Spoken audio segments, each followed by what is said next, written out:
Is there anything good that this administration has done so far? Anything that you can say, well, at least that's a good thing? Huh?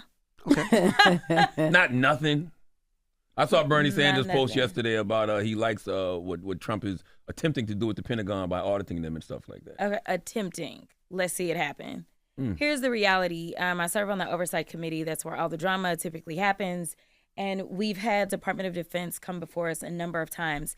The vast majority of the waste, fraud, and abuse that we have in this country is Department of Defense.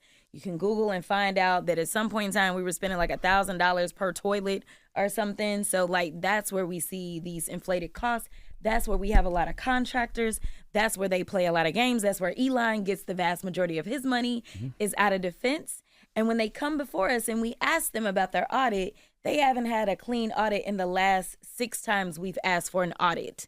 So the fact that they're going to start with people that are getting $6 a day to eat, or they want to go after the little old lady that's just trying to get her little health care and they believe that that's where the savings is, that's not where the savings is, nor is it going after career civil servants and saying, oh, let me take your coins, let me take your job.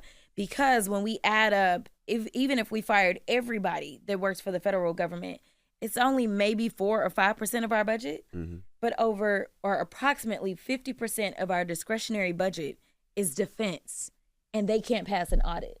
So why we didn't start there, where Elon has decided that he was going to get 2 new contracts just in 2 weeks, one for $400 million to Tesla, another for a little over $300 million to SpaceX.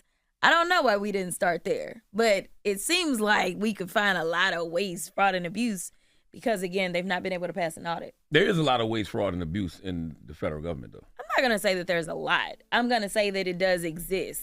I'm going to say that it exists. I don't think that there's a lot. I think. So why are we so in debt then?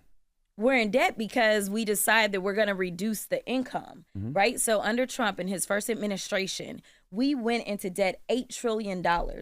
Now, he wanted to say it was because of COVID. It really wasn't. Obviously, there was money that we sent out because people were in need during COVID to make sure that we didn't go into a recession. But at the end of the day, it was because he said, oh, wait a minute, that income, we're going to stop bringing that in from the top 1%ers.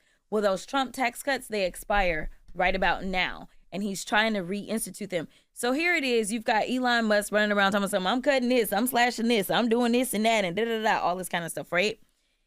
I do want to be clear that at the same time they're saying, but we got to raise the debt limit. Well, why do you have to raise the debt limit if we are saving all this money? You know why? Because they actually want to deepen the tax cuts for all those billionaires that were sitting on stage with him on January 20th. Those guys are looking to keep more money in their pocket. That is why. It's why we ran into debt last time. It's why we're going to run into debt again.